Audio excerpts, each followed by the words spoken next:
बंगाल में जहां एक और सर्दी ने दस्तक दे दी है, वहीं अब एक बार फिर चक्रवाती सिस्टम सक्रिय हो रहा है, क्योंकि एक और चक्रवात कोमोरीन क्षेत्र में समुद्र में है, जिससे हवाओं का रुख बदल रहा है और तापमान में बढ़ोतरी के संकेत मिल रहे हैं।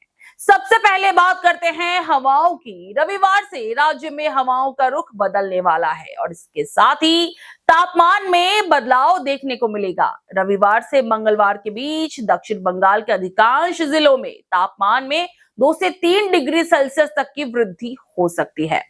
कल से तापमान बढ़ना शुरू हो जाएगा। जो ठंडी और शुष्क पछुआ हवाएं सर्दी का एहसास दिला रही थी, उनका प्रभाव कम होगा। बंगाल की खाड़ी से जलवाष्प और गर्मी लेकर पूर्वी हवाएं प्रवेश करेंगी। इस बदलाव के कारण आंशिक रूप से बादल छाए रहेंगे और सामान्य से कम चल रहा तापमान सामान्य के करीब आ जाएगा।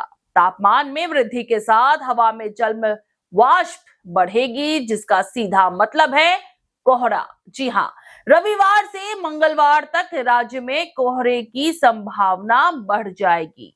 उत्तर और दक्षिण बंगाल के सभी जिलों में कोहरा छाए रहने की संभावना है।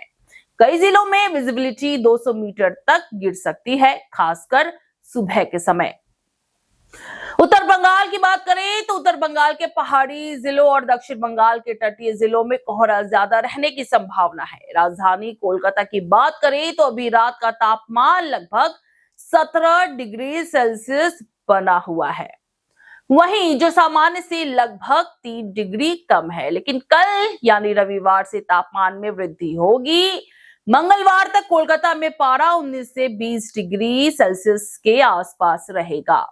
सुबह के समय हल्का कोहरा रहेगा और रात और सुबह सर्दी का मौसम बना रहेगा। हालांकि दोपहर में सर्दी का माहौल थोड़ा कम हो जाएगा। फिलहाल कोलकाता में बारिश की कोई संभावना नहीं है। बंगाल की खाड़ी में बने चक्रवाती सिस्टम पर नजर डालना जरूरी है। बंगाल की खाड़ी के दक्षिण पश्चिम में एक चक्रवात सक्रिय है, जो श्रीलंका तट तक फैल गया है। एक और चक्रवात कोमोरीन क्षेत्र में समुद्र में है। दक्षिणी बांग्लादेश और आसपास के इलाकों में एक ऊपरी वायु परिसंचरण या चक्रवात बना हुआ है। इन तीनों सिस्टम के तालमेल से ही हवाओं का रुख काफी बदल रहा है।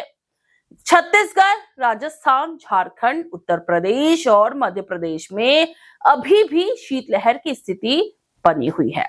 तमिलनाडु, पुडुचेरी और कराईकल में गरज के साथ बारिश की संभावना है। केरल, लक्षद्वीप और कोमोरिन के साथ साथ तमिलनाडु के तट पर समुद्र शांत रहेगा और हवा की गति 45 से 55 किलोमीटर प्रति घंटे तक पहुंच सकती है।